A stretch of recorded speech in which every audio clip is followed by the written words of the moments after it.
And I am welcoming Alessandro Delfanti to the MEP for the first time, but hopefully tonight's discussion will lead to a lot of curiosity and reading and developing of along the lines of how do we as a movement confront the newer aspects of the altering of our labor power.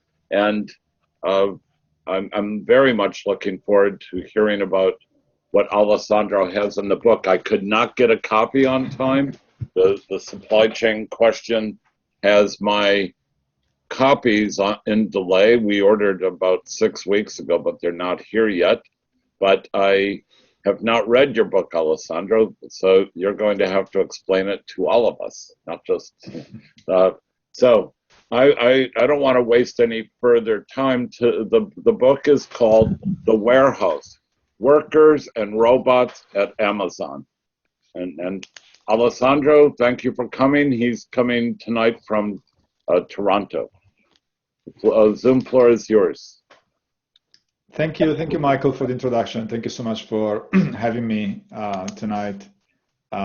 So first of all, don't be discouraged. I haven't received the book either, so I'm also waiting for it. I think there are delays across the supply chain, like you said. So well, hopefully one day we will receive our physical copies.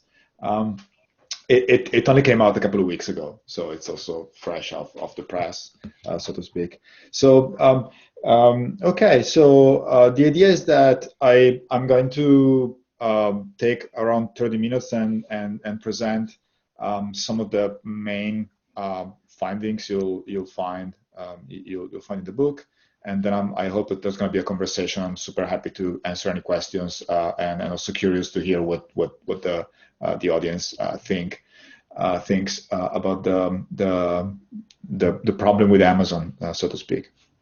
So I'm going to well, first of all, I'm going to introduce myself very, very quickly, maybe. So I teach at the university.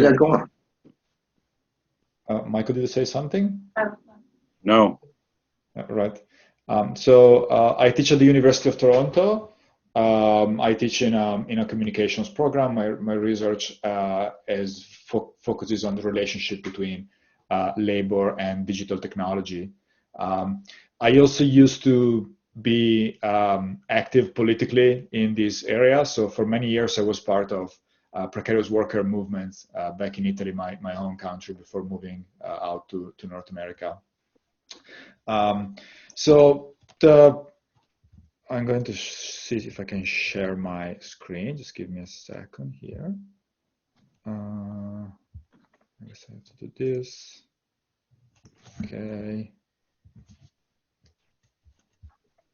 I'm going to show some slides so I can actually. Let me see if this is it. Yeah, because there are some things that are actually interesting from the visual viewpoint. I think it's even I'm sure people have read articles and you've seen pictures of what happens in an Amazon warehouse. But I'm gonna double down on that stuff and show you some more things about those places. So first of all, there is some serendipity in terms of why I started writing this book, which means that the oldest and still biggest, I think, Amazon warehouse in my own country, Italy, is actually near Piacenza, my hometown. So it's been there for 10 years at this point. I think that even before Amazon started making it to the news, so we're familiar with issues of labor at Amazon now, because the news cycle has been incorporating more and more news from related to the problems that workers encounter in those workplaces. But for me, that was something I knew before, in a sense. So I'd been exposed to what happens in those places for several years. So I have former classmates working there, friends in political circles in my hometown. It's always been, or it's been for the last few years, sort of a hot topic of conversation. And it's also one of the places where one of the early strikes took place. That's 4 years ago. So it's certainly not the first strike at an Amazon facility, but maybe the first one that was visible globally. So this place is called YYZ5. Sorry, YYZ is Toronto. Never mind. MXP5. Sorry. So Amazon warehouses are coded according to the nearest international airport. So MXP being Milan, one of the airports near Milan. It's been there for almost 10 years. It employs something like 1,500 full-time workers. The workforce can double during peaks, like right now, all the way until the end of the year, Black Friday, Christmas, Hanukkah. So the workforce expands and then shrinks again. So Amazon kind of hires hundreds of temp workers through staffing agencies. So these places, as you may very well know, this is Toronto. I'm back in Toronto. Are located around major metropolitan centers. Amazon is expanding the number of fulfillment centers. That's the way the company calls these places. I think it's got something like 200 at this point globally, and many more smaller distribution centers which are located closer to the consumers, so closer to the inner core of our cities. But the big fulfillment centers tend to be for logistical reasons, and also because those places are where Amazon can actually find an appropriate workforce to staff those places, are positioned at the outskirts of our urban centers. They all look very similar. They tend to employ anywhere between 1,000 and 3,000 or 4,000 people. They have various degrees of robotization. We'll see a couple of examples of that in a minute. But the labor process tends to be more or less, I want to say, homogeneous across these places.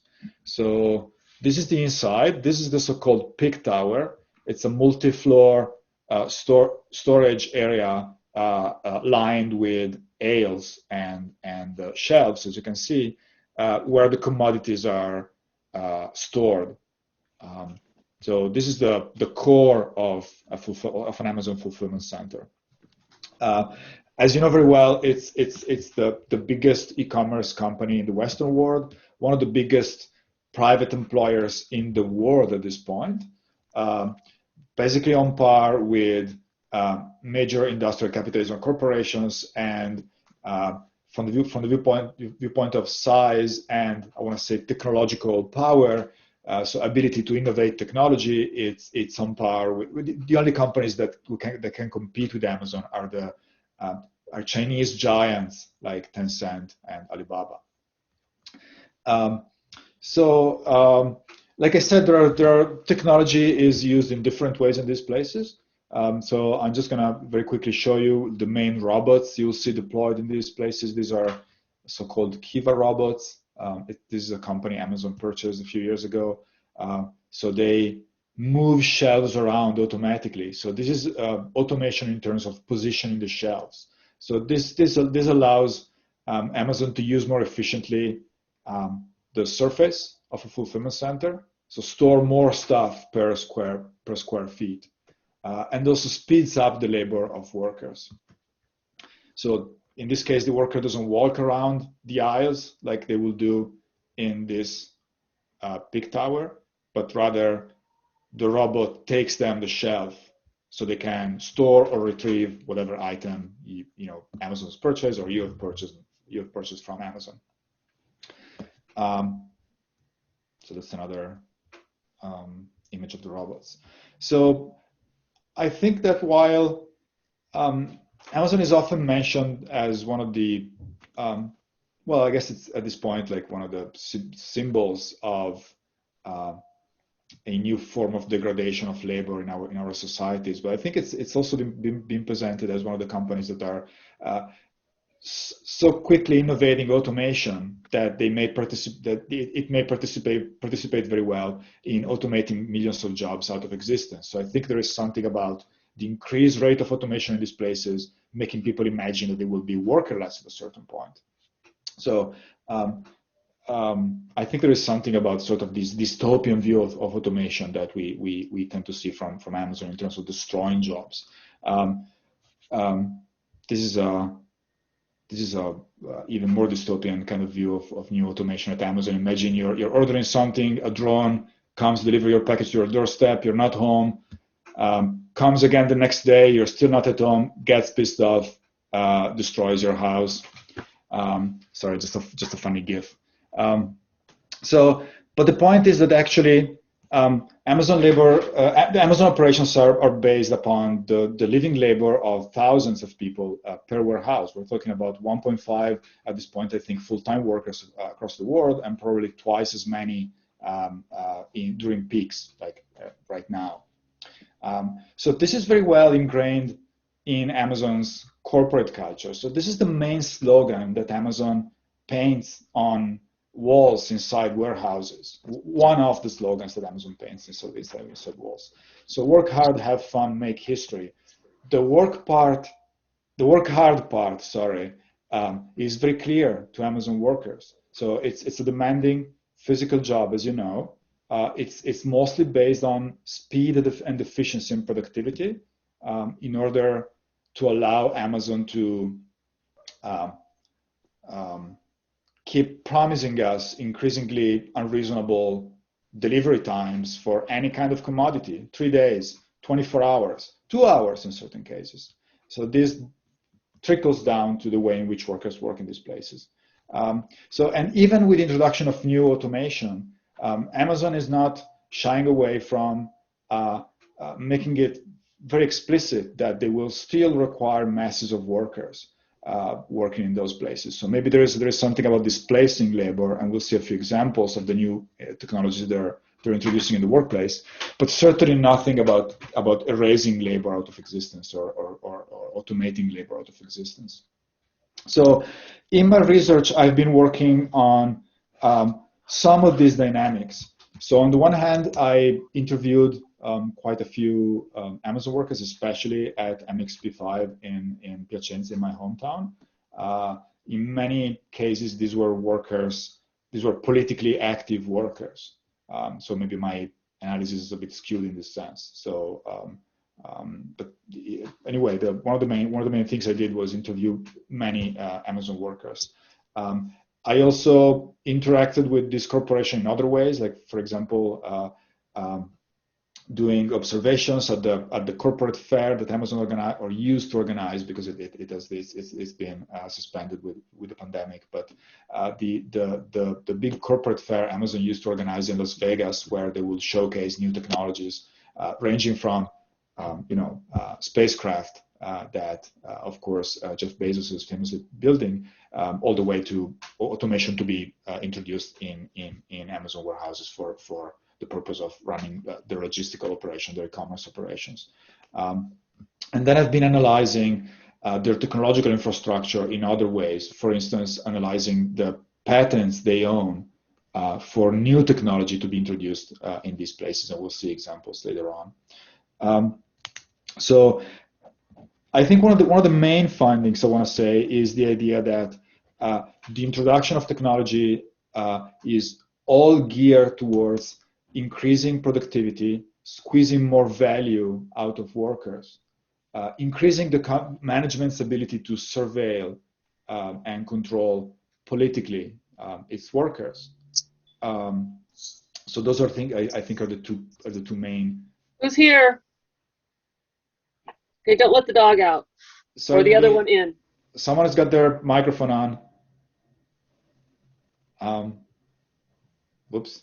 All right.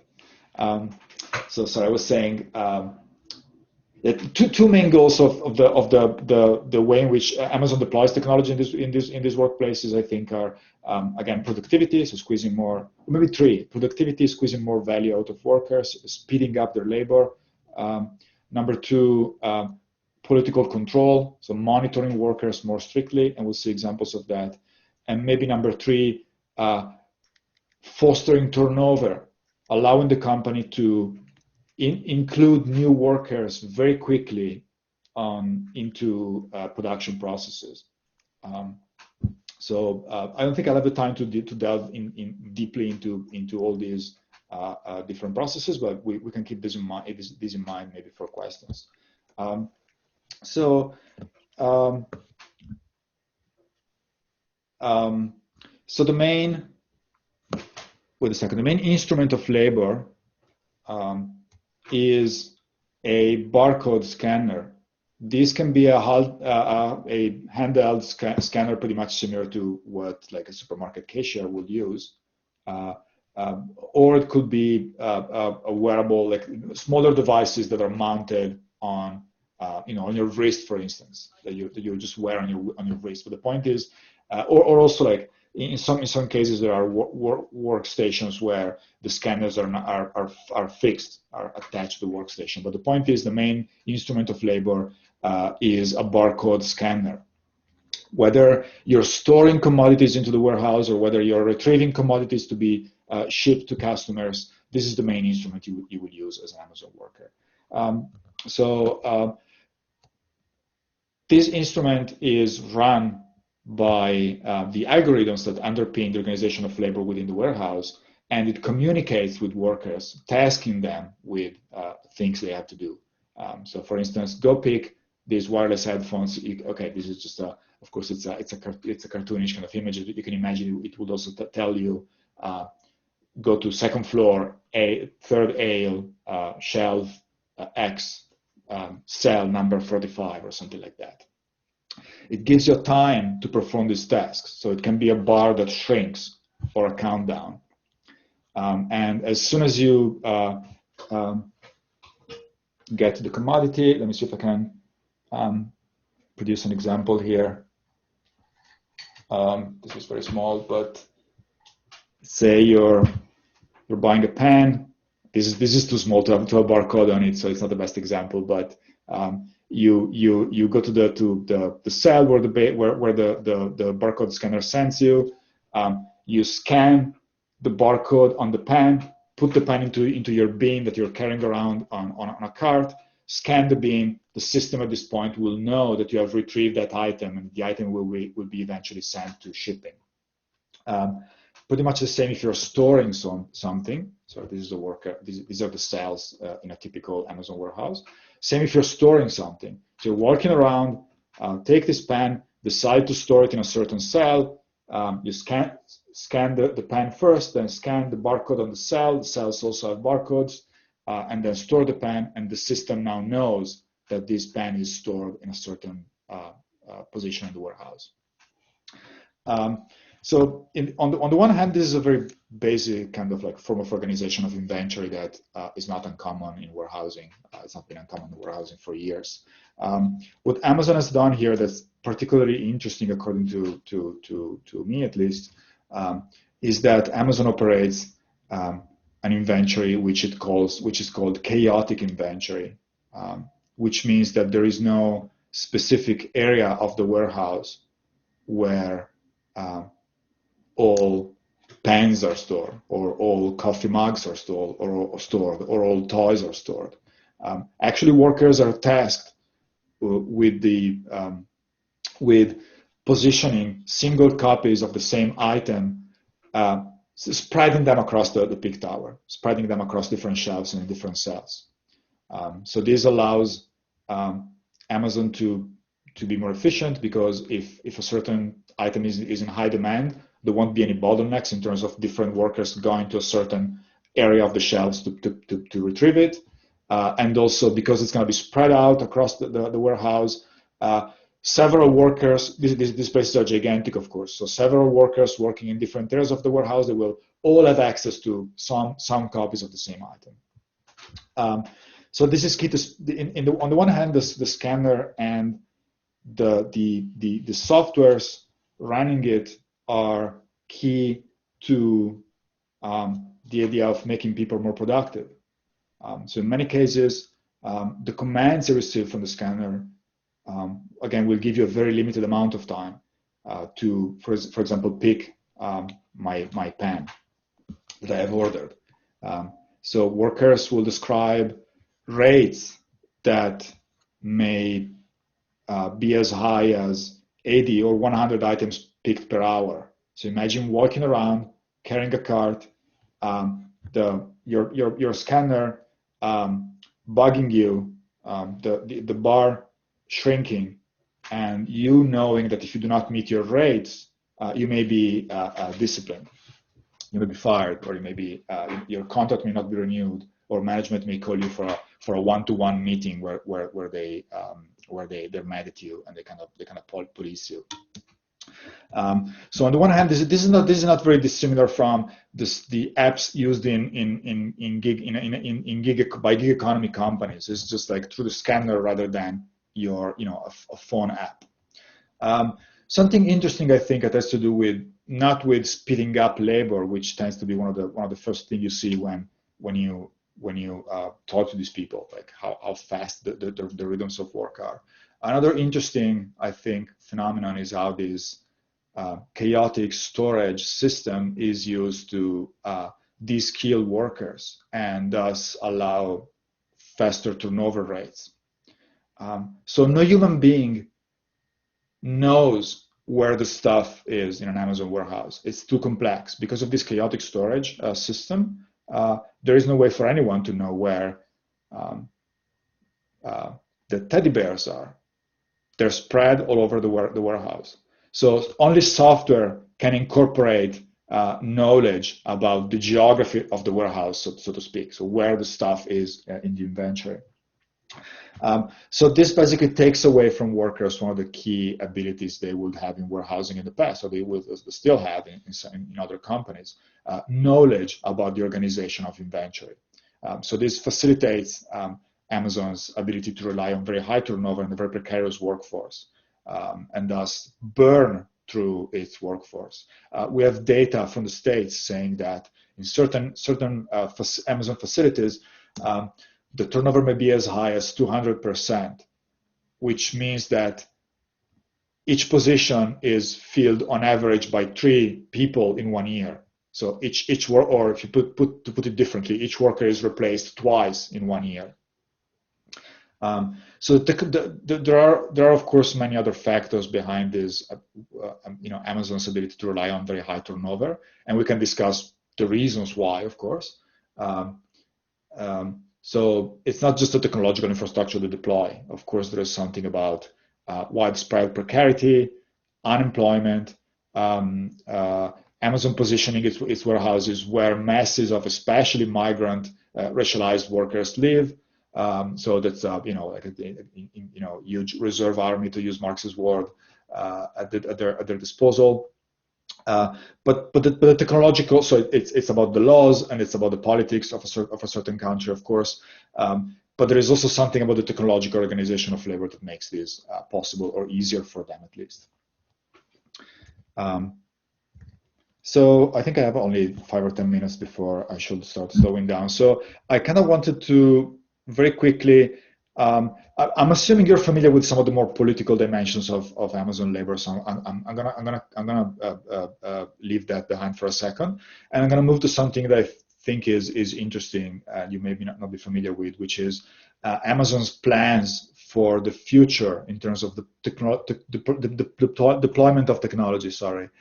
In the warehouse. So what I did while I was writing this book was to analyze hundreds of patents owned by Amazon and select those which had to do with the labor process inside, for warehousing and logistics. So patents are, as you know, one form of intellectual property rights. So basically, they grant property over an invention.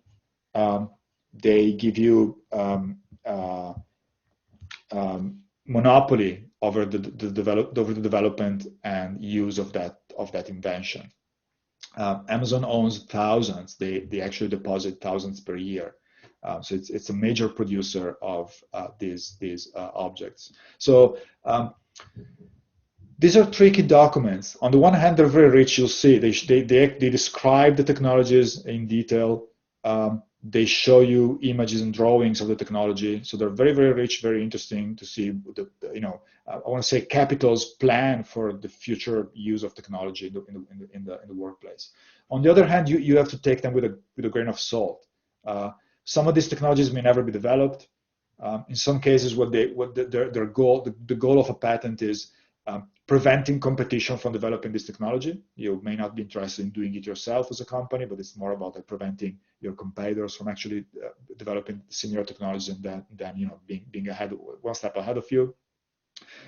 So I'm not saying that all these technologies will actually be developed. I have no way to tell which ones are actually being in use right now, even as prototypes. Like, we know what's happening already in the warehouse, but we don't know what Amazon is tinkering with in its labs. Anyway, they tend to be very. They're written by engineers and lawyers hired by companies.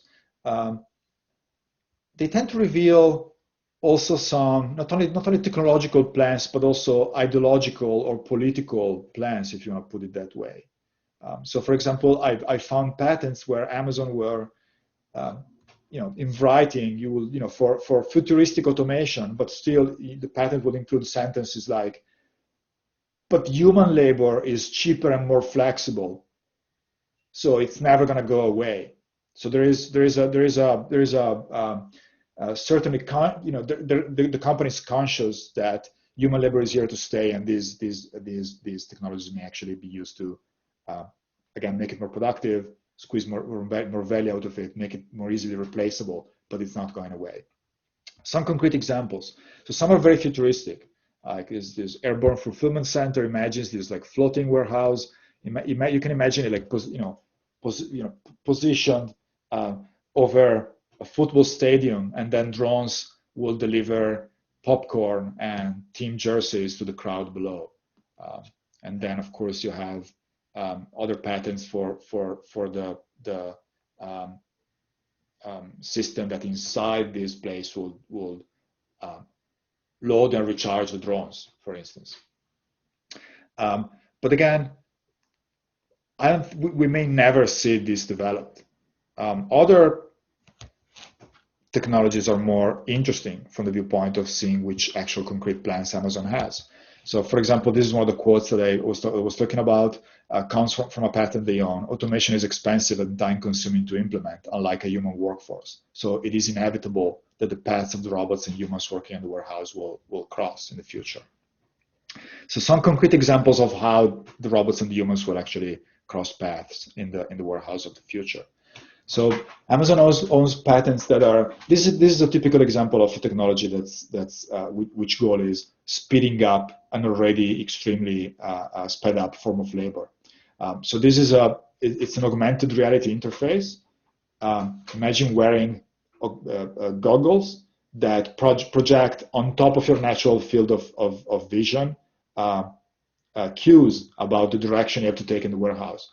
So you're actually seeing the aisles in this example, but the system projects an arrow on top of your visual field that tells you take a left at the next aisle, and that's gonna get you faster to the item you're looking for. So plenty of technologies that have to do with automation's ability to increase productivity and again increase Amazon's ability to appropriate value from living laborers, from living labor.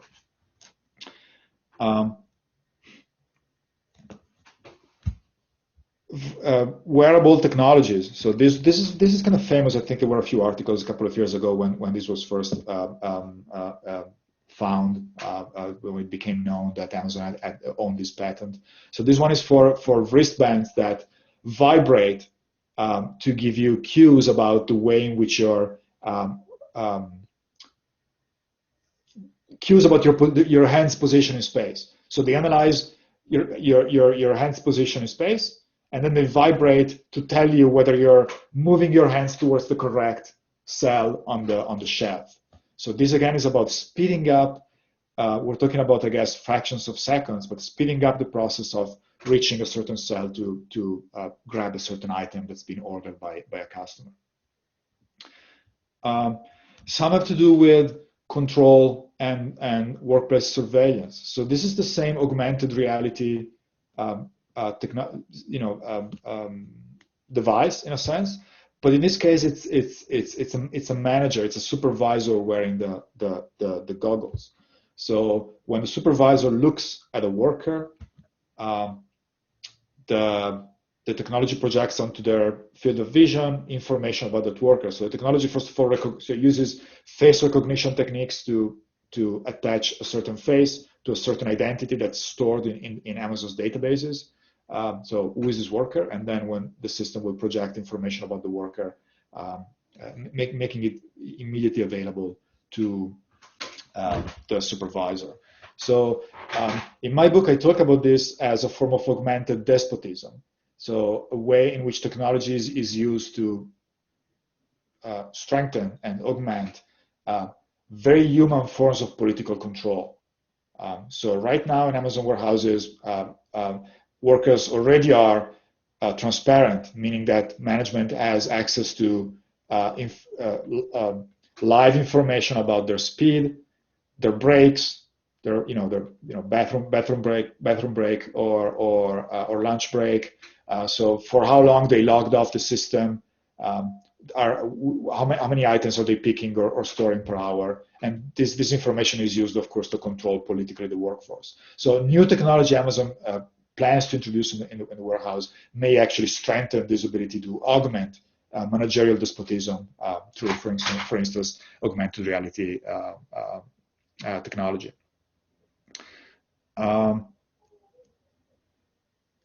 This is again about increasing productivity. So in this case, this is a worker, like a rank and file worker wearing these glasses, which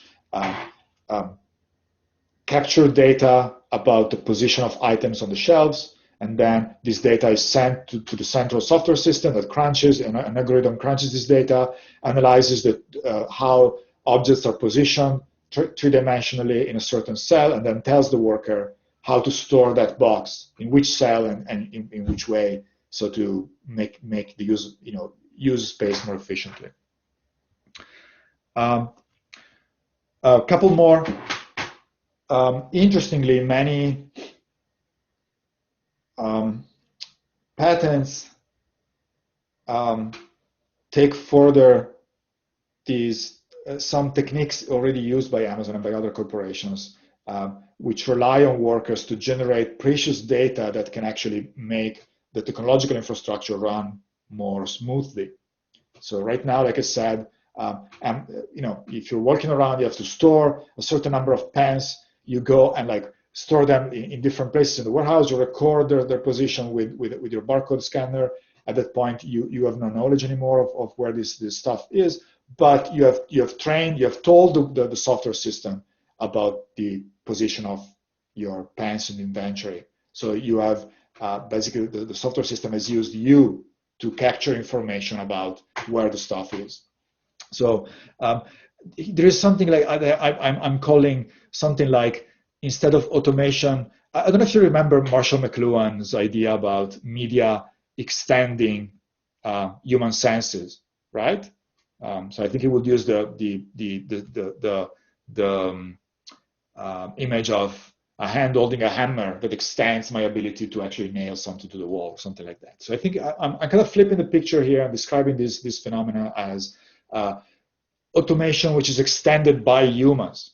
So humans teach automation, teach software and robots, or carry sensors that the software system need in order to capture information from the warehouse. So this is a system. Sorry, I'm going to go to a concrete example. Amazon is imagining the robotization of picking, so retrieving items from the shelves, but it's not easy. It's already being done in some warehouses, in other industries where, like pharmaceutical companies, for instance, because they sell stuff. It's like little cardboard boxes, more or less the same size. They're not too heavy. They just stick a little magnet onto them, and then a robotic arm can go and with another magnet can go and get one of the boxes with our drugs or something like that. Very different if your inventory contains any commodity or thousands of different commodities. There may be fragile, heavy, weird shapes, you name it. So it's not a trivial task automating a human hand human hand's ability to grab something. So in this case, the robotic arm is taught by a human. So the robotic arm operates by itself. It's got a database of gripping strategies. It's got sensors that detect the attributes of, in this case, a coffee mug. So it may be able by itself to go and grab the coffee mug and put it in a box for you. If not, a human worker will be called upon. They will wear special gloves with sensors in terms of speed, movement in space, strength with which they manipulate something. The worker will perform the task, and the system will capture data from this action and then store it as a new gripping strategy.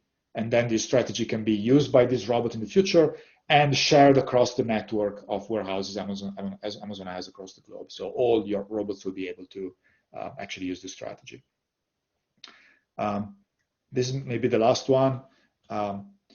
Patents that describe the division of labor, the necessity to, I want to say, organize the division of labor between humans and robots. So in this case, this is a software system that analyzes the characteristics of a certain item and then decides whether the little robots carrying the shelves that we saw at the beginning will take it to a robotic operator or to a human operator, depending on whether the robotic operator is actually able to, for instance, grab that coffee mug and put it in a box. So many patents actually, like I said, make very explicit this future coexistence of robots and workers in the warehouse, and are concerned with making this collaboration smoother. I think I may actually stop here. So I think I've gone for like almost 40 minutes. I'm going to stop here. Let me stop sharing this. So there is lots of ground I haven't covered, including Amazon's ability to use its warehouses as a network, so shift orders across a network of warehouse to overcome possible issues. There are even patents for this in terms of what to do if a warehouse slows down. But for example, there is a strike or items are missing, there is sabotage or something like that. We haven't talked about organizing at Amazon. I would be happy to discuss that with everyone here. We haven't talked about the internal corporate culture, which is another topic of my book, and we'll be super happy to discuss this. So sorry, this was a very general maybe introduction, but I hope you enjoyed it, and I'm happy to discuss this with you guys. Thank you. Thank you, Alessandro. Very good. Great diagrams. Those were not mine. Those were Amazon's. No, but they're great that you were able to get your hands on those.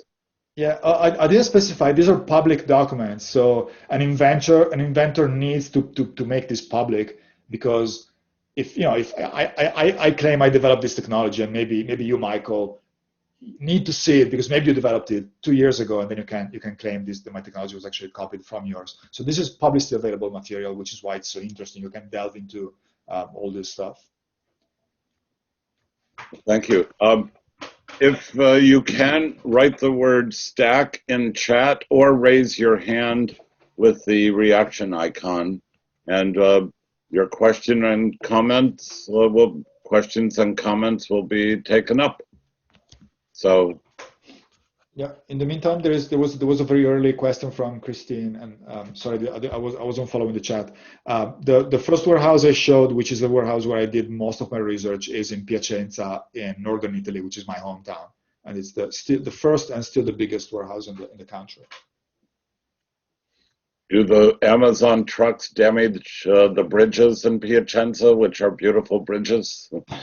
Not yet, but of course the environmental impact of not only Amazon but the logistics industry and the warehousing industry is heavy in that area. So it's become a logistical hub. So you will have massive warehouses of most major corporations, IKEA, H&M, TNT, you name it. So the entire area has become a hub for that industry, which has brought with it interesting demographic and political changes in that place. Christine has a question. Go ahead, Christine. Can you unmute?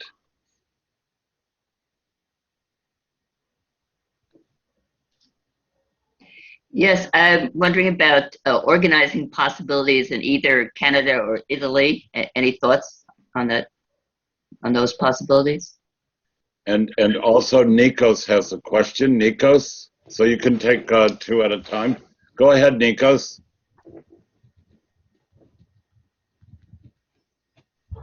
Hi, Alessandro. I understand that your book has focused on the Amazon warehouse, but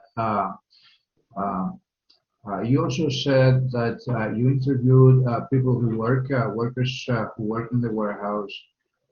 I read several articles about Amazon, and they have interviews from workers. Many articles said that workers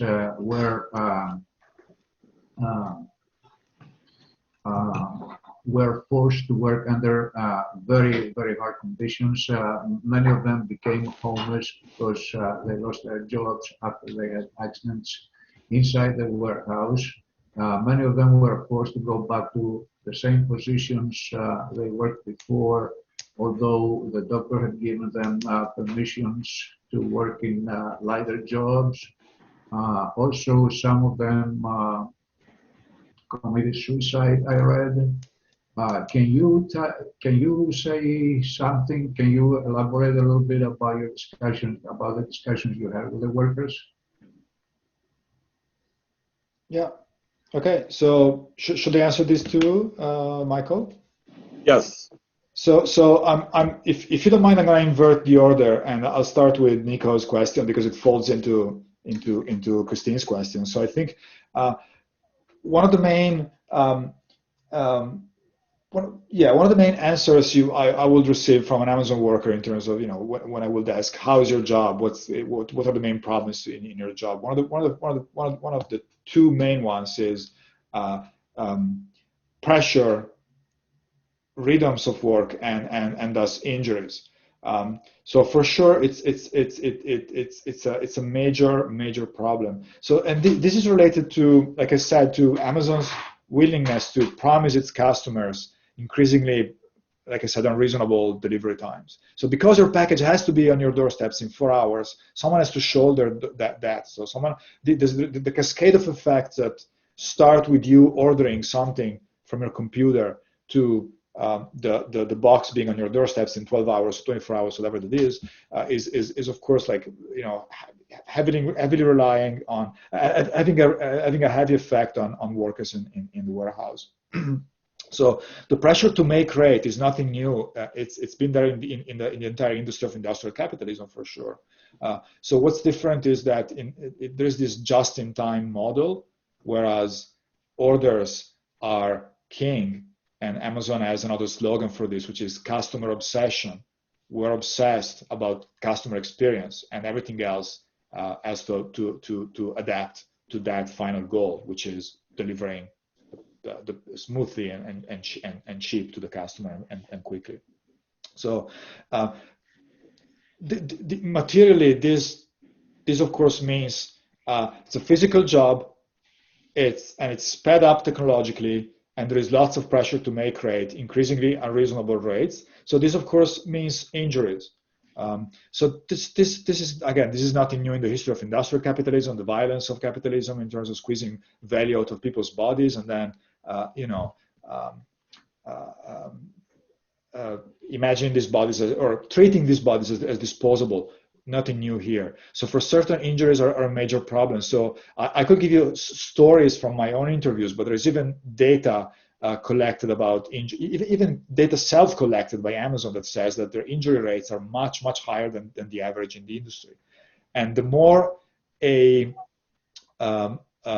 facility is automated, the higher the injury rate. So for example, those cute robots, fun robots, going around, like taking the shelf to workstations where workers work rather than the workers walking around, means that the rates that they have to meet may be 3 or 4 times higher. So if a picker, which is the sort of like job title for these workers, has to who walks around in a non-automated, non-robotized warehouse, has to pick 80 items per hour, a picker which works in a workstation served by these robots, because they don't have to walk around, the rates may go up to 300 or 400 items per hour.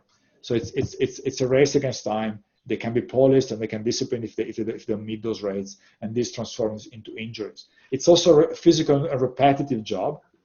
So of course, musculoskeletal diseases are pretty much very common in those places.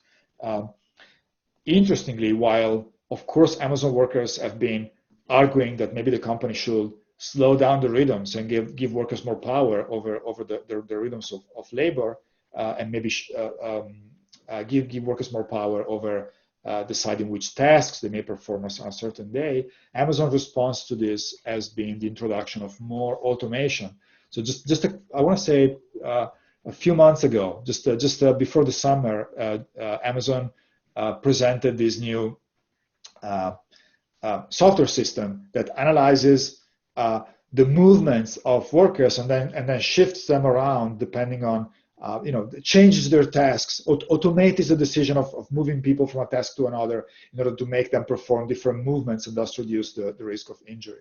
So it's sort of a technological solution to a political problem in a sense. So definitely the problem with injuries is definitely there. Other health and safety issues, we could discuss the relation between the pandemic and labor at Amazon warehouses. Maybe we will if you're interested. So pressures to make rate, injuries, certainly one of the main points of contention. The second one being imposed flexibility. So most of these workers need to be ready to work at the drop of a hat because of the just-in-time system that Amazon relies upon, which means overtime announced, mandatory overtime, which is illegal in many jurisdictions, of course, being announced a few minutes before the end of your shift, or you won't know whether you're working until a few hours before a shift is supposed to start. You don't know how many hours you will work on a certain week or month. So depending on the jurisdiction where it operates, Amazon, of course, uses whatever labor laws they can use to foster this flexibility. So, for instance, in Italy, it's very common that especially workers hired through staffing agencies will have this hyper precarious contract that may last only for weeks and only guarantees a minimum, like I want to say a floor of minimum number of hours they have to guarantee you, 10 hours per week. But then only the previous day you will know if and how many, and maybe if you're lucky, how many hours you will work tomorrow. So they certainly use hyper-flexible contracts to foster this ability to shrink and expand the workforce depending on the orders they receive. So these are two of the main, I want to say, very material, very, if you wish, small-scale problems workers encounter on a daily basis. And this has fed waves of mobilization and organizing in Amazon warehouses. So moving to Christine's question, there is definitely exciting organizing going on across the globe. It's interesting to compare Italy and Canada, which are my two countries, if you want to put it that way, because the very different institutional frameworks, very different labor laws, so very different obstacles workers encounter when facing the need to organize. You have to win a vote to unionize a workplace in North America, as we all know. I'm sure you all know this very well, of course, which means that Amazon is union-free in both the States and Canada. Right now, maybe you've heard this, the Teamsters have announced that they're going to try and unionize Amazon warehouses in Canada. Probably the political and institutional framework here is a bit more favorable to this, so maybe they want to use it as a testing ground to then move to the States. Very different in Europe, where the union presence it does not depend on workers winning any votes. So if you have 3 workers in a workplace can start a union. So I think the first strikes and we've seen came from Poland and Germany and Italy. Across Europe, I want to say that many, if not most, Amazon facilities at this point have union presence. There is even in the case of the warehouse in my hometown, which is one of the first that has actually unionized in 2017, when they also had their first strike. You even have like an oversupply of unions, meaning that because of the different institutional framework, you have 3 or 4 unions competing for the workers in that place. So in Europe, the union presence has allowed workers to normalize to a certain extent labor relations in those workplaces. So, for example, some of the main demands, as like I said, control over work rhythms and increased worker control over flexibility. So no more mandatory overtime, for instance, just a very basic thing they won, for instance, in my hometown. Very different in North America. I think in North America we're seeing the beginning of something that may happen in the next months and years. So what you've seen in terms of organizing is, of course, the defeat in Bessemer, Alabama, where there was a failing attempt at unionizing a major Amazon warehouse. It's now in court, so they'll probably have to repeat the vote. I'm not going to dive into this minutiae, but there was an interesting attempt by a mainstream union to unionize an Amazon warehouse in the States. Other worker actions have been at the level of community in the States, in North America, and or through more informal forms of organizing. So, for instance, there's a global network called Amazonians United, which has presence in several cities in the States, Chicago, Sacramento, Bay Area. There are New York, I think. There are many examples. So they have staged walkouts. They have organized petitions. They have won some. Maybe we can call them the minor changes, but still, they have managed to, for the first time, present management with sort of a counterpower. So very different institutional frameworks between Canada and Italy. Very interesting stuff happening in both countries, I want to say. Diana has asked, can you talk about the impact of the pandemic for workers at Amazon? Yeah, I mean, of course, the pandemic has been a godsend for. Is this even a word in English? A godsend? Yes. Oh my God. Okay, this is first time I use it in my life. So I think it's been a godsend in the sense that, of course, Amazon's business model was perfectly ready for this moment. And we know very well some of the reasons. More and more people not willing to walk into a grocery store or in any store.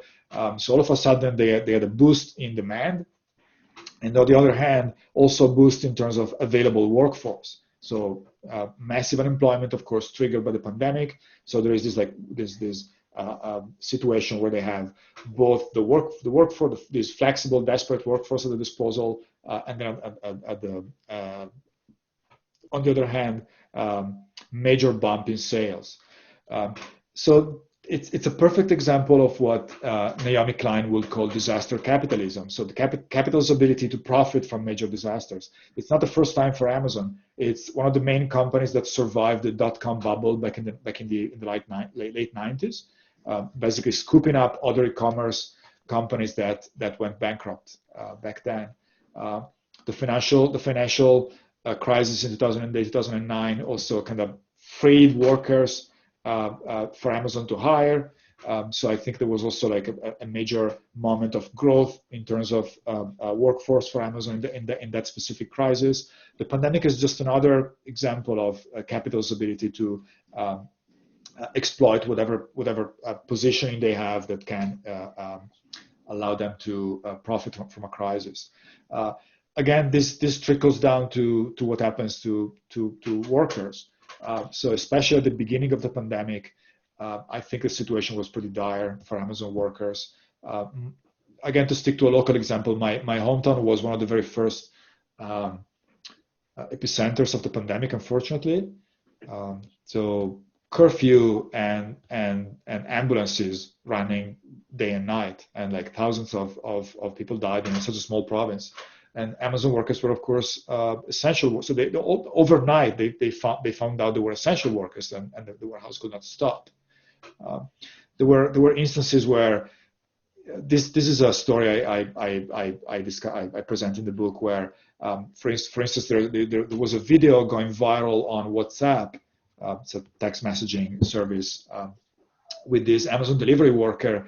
The very first week of the sort of like explosion of the crisis, in the street, saying something like, "Don't worry, you'll receive your fucking what was he saying? Your fucking Hello Kitty phone cover on time, because Amazon never stops," which is another corporate slogan. F you to the consumer.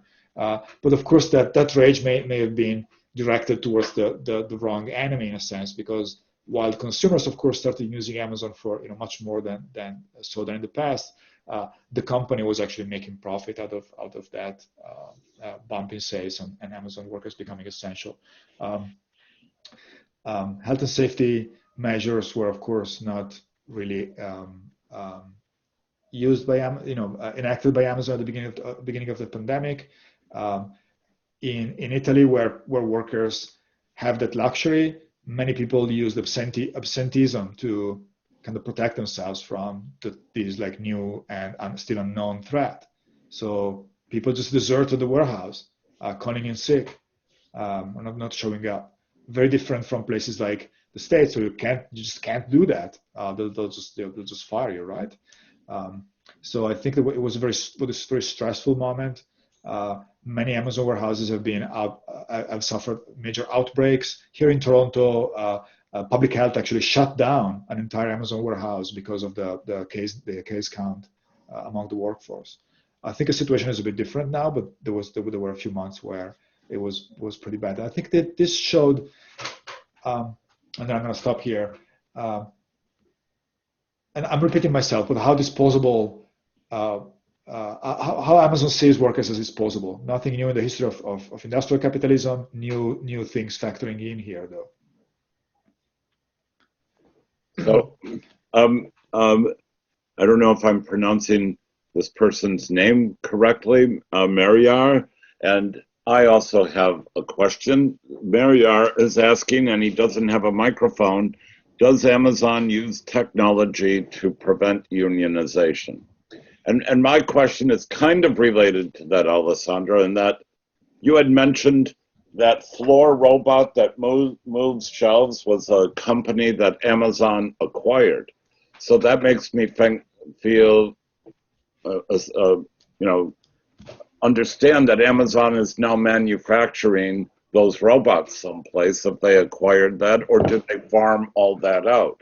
And so that we have warehouse workers, we have delivery workers.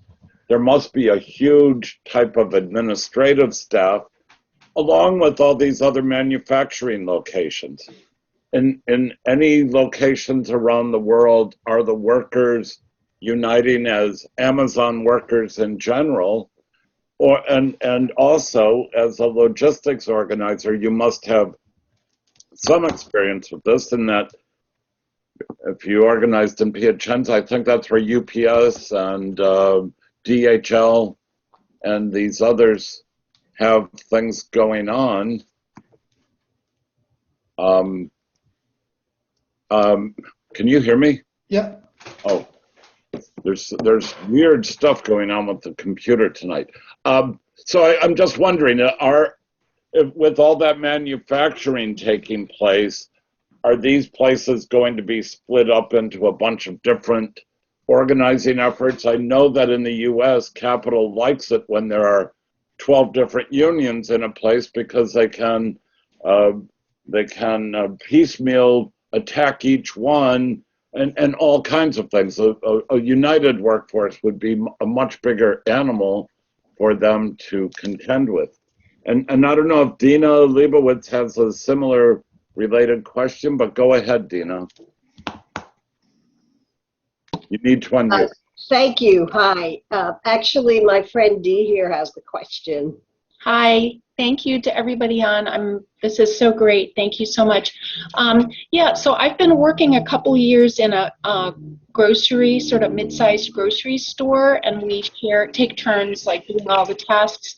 And a couple of us are like in the beginning stages of trying to organize, though it's been very much in fits and starts, and the main organizer got COVID for several months right at the beginning. So anyway, it's very much of a slow process. But what I'm finding out, since I'd only been in the grocery business for like a year before that, is about 90% of the long-term workers live with chronic pain from workplace injuries. And for a lot of them, it limits the number of hours they can work, so they can't work enough hours to get the health insurance. And their doctors say that if they got physical therapy, that might help with the injuries so that they wouldn't be so injured, so they could work more hours. And even a couple of them had health insurance, had their doctor had set physical therapy appointments after injuries, and the managers somehow managed to get in and cancel the physical therapy.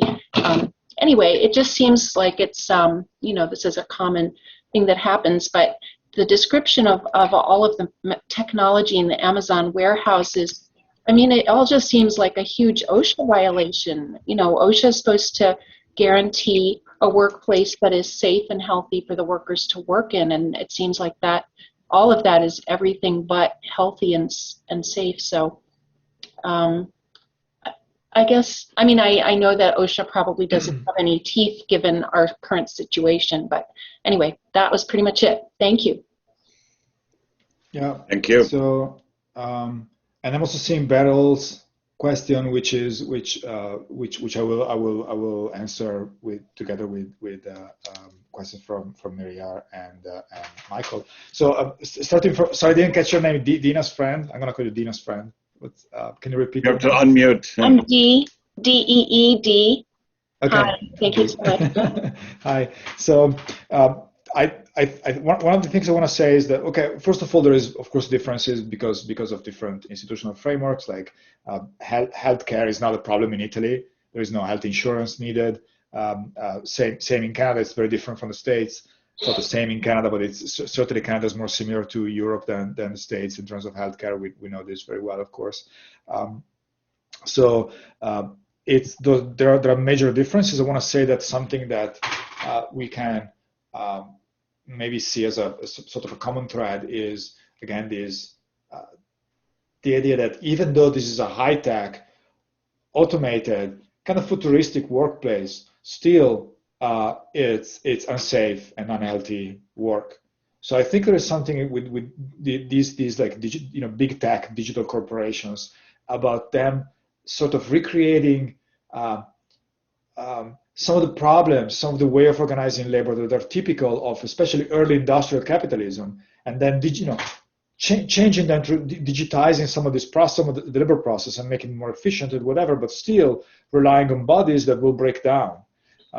So I think it's in a sense it's nothing new. On the other hand, it's interesting to see how, regardless of the density of technology in those workplaces, Amazon will and similar companies will repeat over and over again that they develop technology exactly because they want a healthier and safer workplace. Still, it may actually be the other way around. So I think it's interesting to see how maybe a place like an Amazon warehouse is sort of a mix between a Ford factory in the 30s and sort of a futuristic whatever workplace of the future in terms of like unsafe labor, high turnover, injuries that people carry with them for their entire lives. So this is same stories I've heard over and over again from Amazon workers that have been working for the company, more than a couple of years. Many end up with scars that will carry for the future. So sorry, I don't know if this was the best question to answer to your question, but something that kind of strikes me is this similarity between early industrial capitalism and what's happening in these places.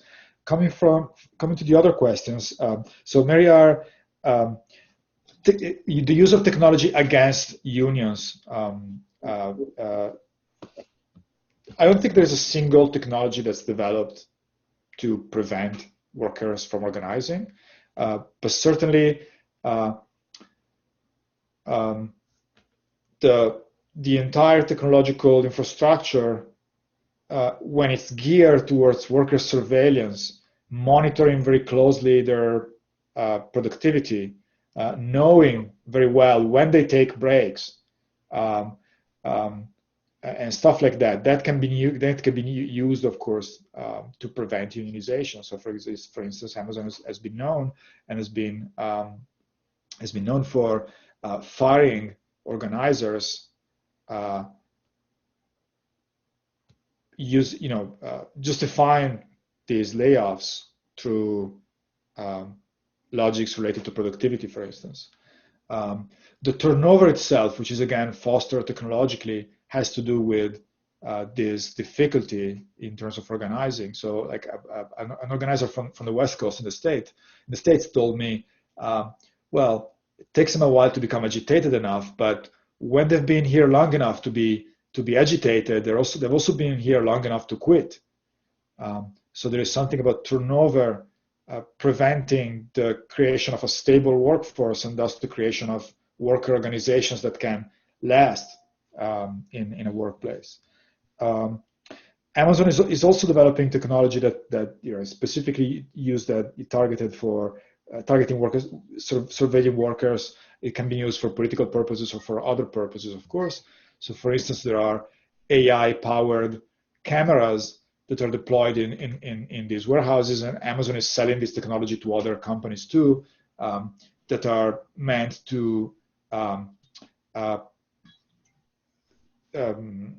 enforce social distancing, I want to say. So it's been introduced with the pandemic. So the cameras capture the people's position in space. There are screens that show you walking around, and you have like a green sort of aura around you. When it becomes red, it means you're too close to a coworker. So people have imagined these technologies being used to prevent people from talking to each other in the workplace. You have patents they're developing that, like I think I mentioned this before, specifically target, imagine the ability to quickly shift orders across a network of warehouses in the case, if one warehouse is, I can't remember the exact word they use, but it's slow. There are problems there, so it's slowing down or something like that, and you can very well imagine. Maybe it's a strike or a walkout that's creating issues in a certain warehouse, but no worries. Your Hello Kitty phone cover would be delivered by workers in another warehouse that's connected in this network.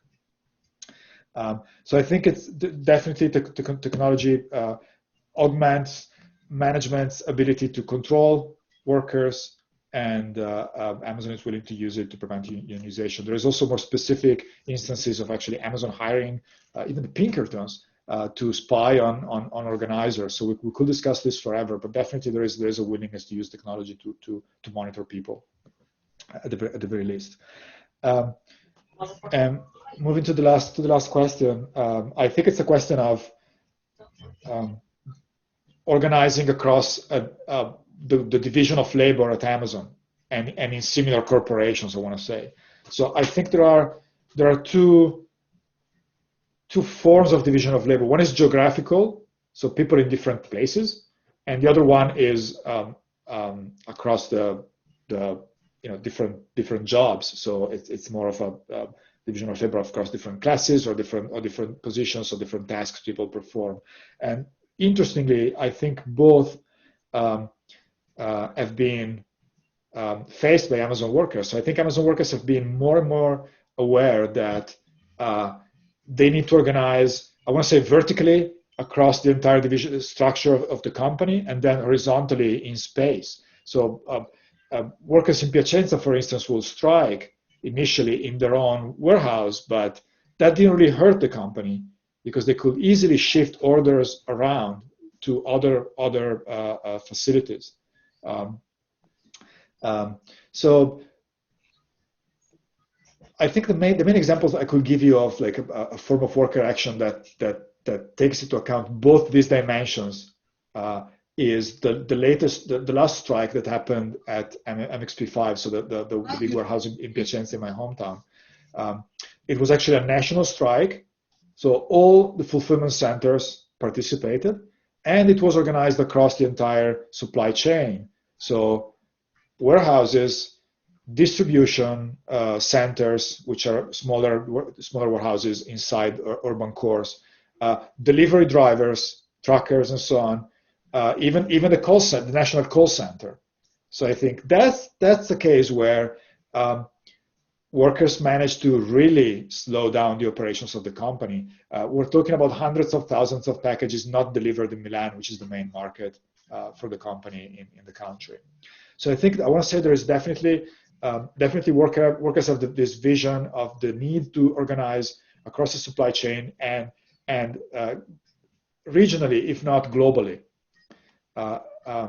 So I think this is slowly happening. You have global networks of worker organizations. One is the mainstream unions. I want to say Amazonians United is more of a grassroots movement, social movement based form of worker organization. Also global in scope. Some unions are moving beyond the warehouse and trying to get on board workers again across the supply chain, like call centers, for instance, in Italy, and delivery drivers. And I think there is something about some unions' ability to organize across the supply chain because of the way in which unionization works in certain countries. Maybe more difficult in North America, where it's more compartmentalized, I want to say. Hello? How'd you get it? Hadn't been able to find it yet. So, what about? Sorry, there was a bit of overlapping voices. I know. D, is it you, D, who has the question, or Dina? It's D, but did Ulysses get a chance to say whatever he was going to say? Oh, no, I didn't hear Ulysses. Oh, go ahead, Ulysses. I didn't see you on deck. I don't know if that was a question or just it maybe unmuted the microphone. Yeah, I think that was what happened. Yeah, he was unmuted and then he muted, I think. Yeah. Gotcha. Yeah. Okay, thank you so much. Yeah, so I was just going to add one more thing. I don't know if it's a question, but another thing that I've been seeing in my workplace is that the long-term people, a lot of them are recent, not necessarily are immigrants. So, and not all of them are recent. Like some of them have been here 40 years, and yet their immigration status is still not secure. And so a couple of these, the two instances that I know of recently where their doctors set up physical therapy, a series of physical therapy appointments for them, and then our managers somehow managed to cancel those, are both people who with insecure immigration status. So, I mean, everyone who is here tonight knows, that sort of every trick that can be used is being used, but I just wanted to throw that out. So that's like a section of our staff where I work that they will probably tolerate all kinds of things and not leave, because they're, sort of between a cleft and a hard place. So I'll stop with that. Thank you so much. Yeah, I want to say this is common at Amazon and in similar companies, possibly I want to say globally, but in many areas of the world. So certainly suburban, racialized, migrant workforce is not uncommon across the global operations of this company.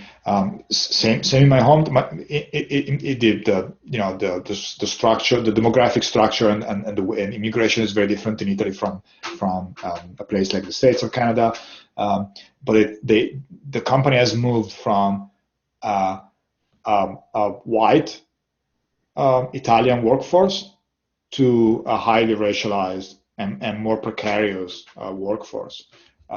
So I think this has happened across the board in many countries, and definitely there is something about this. This has been studied over and over again in sociology, and then people who are into labor politics will know this. Racialized bodies and tend to be seen as more disposable, tend to have lower access to alternatives. So of course there is that. Interestingly enough, Amazon is also employing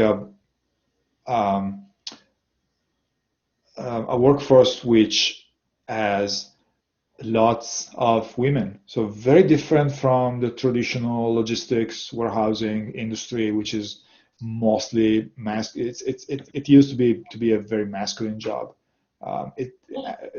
Places like companies like Amazon, there will be other examples. I've actually incorporated many women. I don't want to say that it's the majority across the board, but I think it's close to 40 to 50%. Sorry. So I think that also allows Amazon to have more part-time employees, more precarious employees for reasons we know very well. So I think there's something about changing a typical white male job being transformed into something where the workforce is more female and more racialized, and at the same time the work is made more unsafe and more precarious. Alessandro, I sometimes see U.S. postal trucks, and every now and then, I don't know if I'm imagining or not, but I'll see FedEx or UPS trucks dropping off.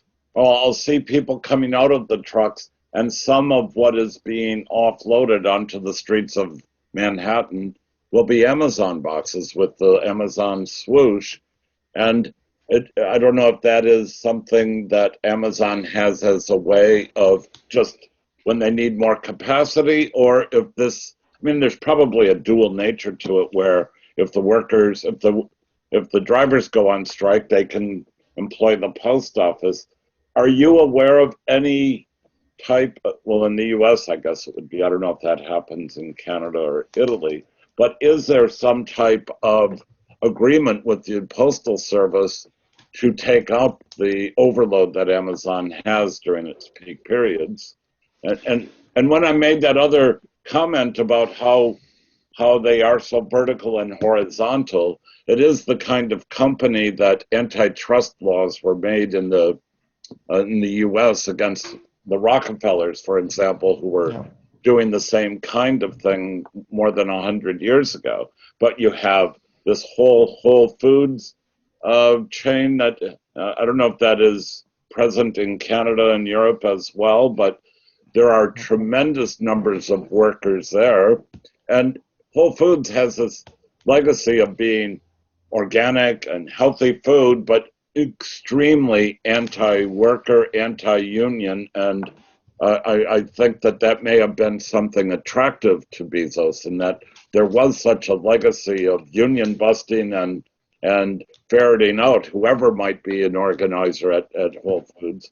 That I'm sure they learned how to from Whole Foods how to do some of this. But I'm just wondering if there is this kind of cross guarantee the government through the post office is doing. At the same time, just like robotics and AI seem to take, they are definitely augmenting the type of labor we do during a day. But at the same time, Amazon is bringing all the workers of the world, many of the workers of the world together in many ways that could lead to a huge upsurge in organizing all over the world, it seems. So I don't know if you want to say anything to that. But. Yeah, I'm not familiar with the way in which Amazon uses the postal service in the States. I want to say usually it's a mix of private delivery companies like UPS, like TNT, and you name it. They also at this point, I think their size gives them the ability to contract with this company and have the upper hand. So I think they influence the entire industry.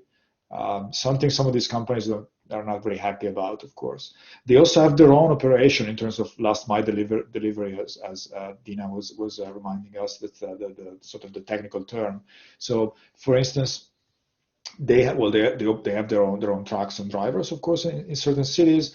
They also have a gig economy app, pretty much like Uber or Foodora or something like that, where you just download the app It's called Amazon Flex. I think it's in operation in many major cities in the States and quite a few in Europe too.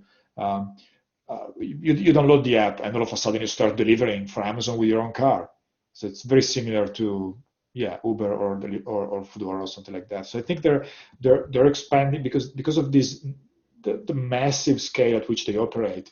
I think they're trying very carefully to diversify their last mile logistics.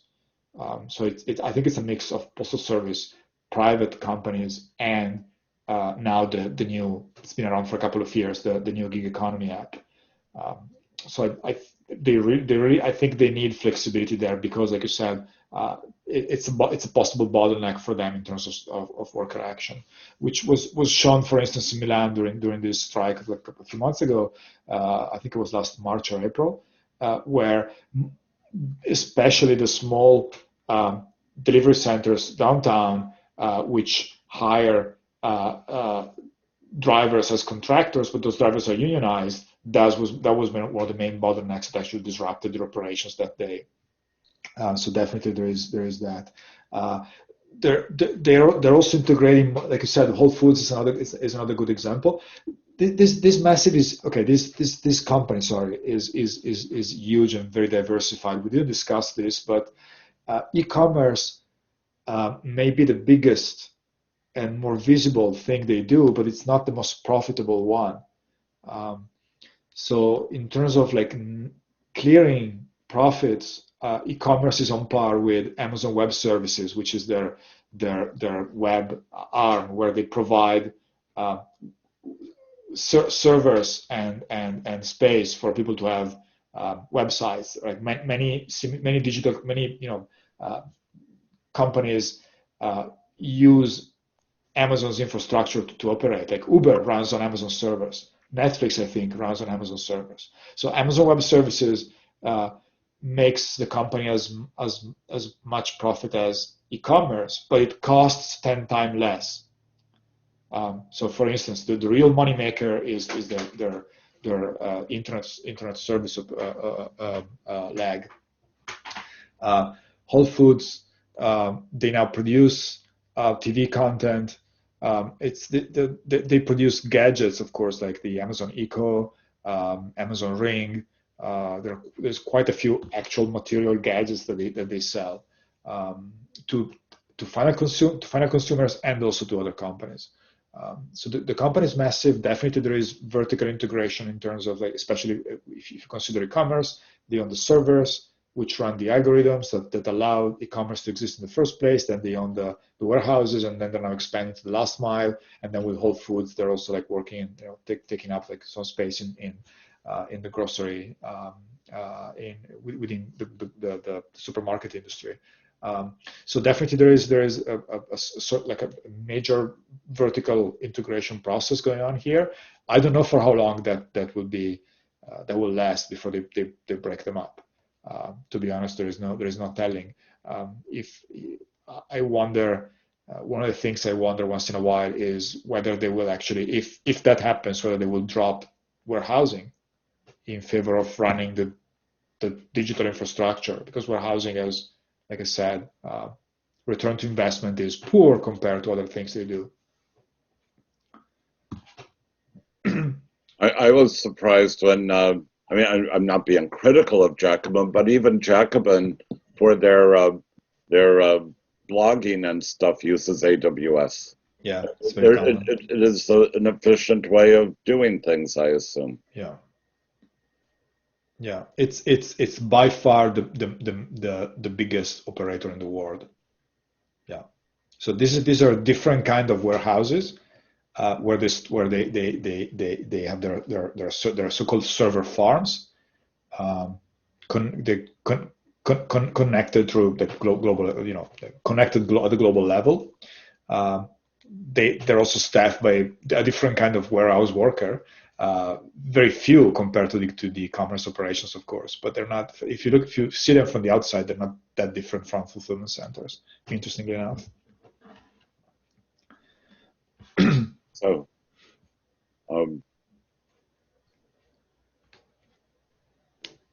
Are there further questions for Alessandro?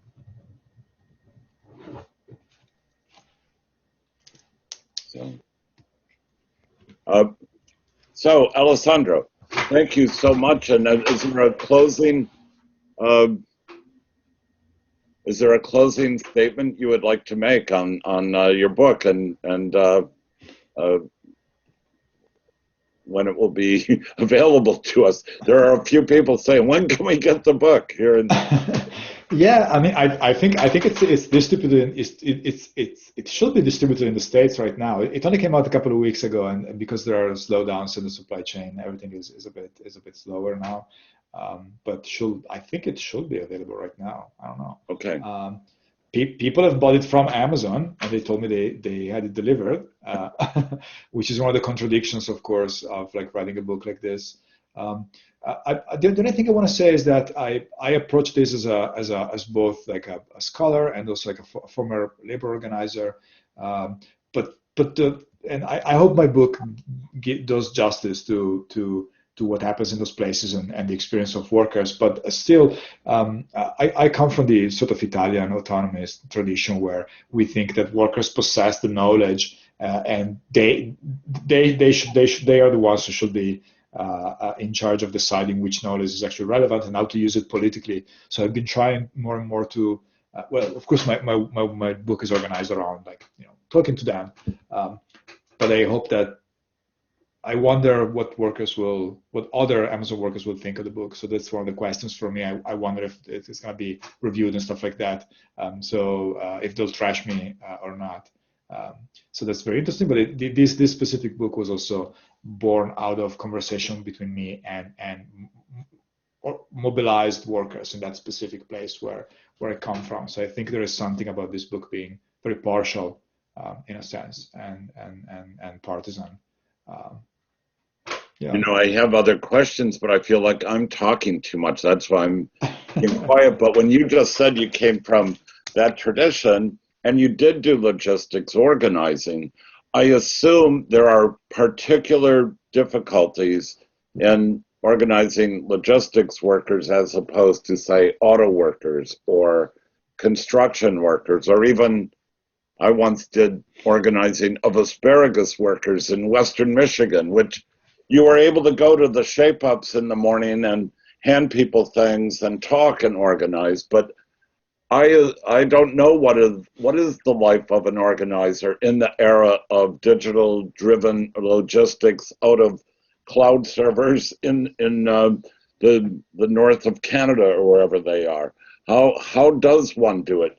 I'm sure that walking up to an Amazon warehouse, if 8 of us here decided to go to the one near Newark, which is huge, we couldn't really get access or even find how to hand flyers to people. What are the mechanics of organizing in these situations now? Do you do a stealth hire and get yourself in and do it that way, or what? Maybe you could give us some insight on that, Alessandro. I can try. So I wasn't an organizer in that industry myself. I was part of a collective that will mostly work with precarious service workers, and that was a few years ago. But I've certainly talked to many organizers both at Amazon and other companies in the industry.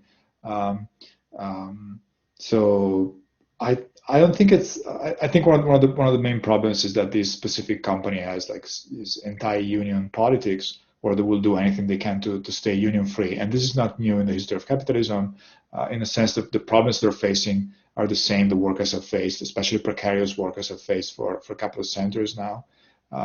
So technology, like I said, augments management's ability to monitor and control workers and foster turnover, replace workers very quickly. So that's a new challenge in a sense. But other than that, many of the obstacles remain the same. And also the workplace culture, if we focus specifically on Amazon, there is also that. So there is this myth that Amazon pushes very hard of Amazon being a special place, being a privileged place to work, being a fun place. Like you have to have fun at Amazon. The warehouses are actually shaped to look like playgrounds, colorful music, games, singing, stretching together, dancing, you name it. So I think there is something maybe that comes from corporate culture in the last 3 or 4 decades that is being used to be applied to white collar workforces. That's now used in logistics, but also in manufacturing. So I think it's kind of spilling over to other industries. So that's also a new challenge compared to your traditional industrial worker of the past. The direct use of ideology in the workplace in a certain sense. Yeah, but it's not like in the 30s. When one reads about before the Depression, when capital had to make a lot of concessions to labor, finally. But prior to that, Henry Ford would be very explicit about hiring people to go and shoot organizers, and organizers would get shot in front of people in broad daylight with cops watching, and nothing would be done. That was a very difficult period in which to organize. We don't know if Bezos is going to resort to having his own Harry Bennett to go to various warehouses to do this kind of thing. But there are challenges to organize everywhere. The U.S. may be the most difficult place to organize of anywhere, in that the unions have become so bureaucratized and separated from the actual shop floor workers or warehouse workers in so many ways. That wasn't the case up until like the 70s or so, when most of the union leadership came from the workforce. But now so many of the union leaders come from university industrial relations schools and are very much separated from where the workers are. So I do feel that your presentation points to this is an era where the unions will have to change as much as we need to know about how they have to change. And your book seems to be excellent, even though I haven't looked at it yet, as a way for us to figure some of this out. Yeah, thank you. I think also in maybe in the States it is a bit different, maybe not. I think I've also, especially in Europe, I've also seen like racial dynamics play out in terms of like union leadership being 99% white, and then the workforce, of course, being not, of course, highly racialized. I think there's also something there about like the difficulty to reach out to those workers because of these like racial dynamics. You have counter examples, of course. So, for instance, in Piacenza, my hometown, there is this radical grassroots union called Sicobas, which organizes all warehouses in the area but Amazon, and it's built by migrant workers, especially from the Maghreb. So in this case, you have like the highly racialized workforce, but they have built their own union, and they have won back rights that the white workers had forgotten about. So it's very interesting. It's not like, the migrants stealing our jobs. It's migrants making our jobs better. And we didn't know how to do that anymore. So I think there are interesting dynamics there at play. We'll see how they develop for sure. So with this, does anyone else have another question? It was great to hear from Dina, who is doing some organizing. Joe, you're nodding your head a lot. It seems like you might be engaged in some organizing yourself. Well, without further comments, I think we can say goodnight. But it was a great show, Alessandro. Thank you. Thank you very much. Thank you for having me for the questions. Thank you. Very interesting. Thank you. Very interesting. I hope that if you want to read the book, I hope you'll actually receive it one day. But it's gonna be in stores sooner or later. I ordered 5 2 months ago, and they're not here yet. So all right.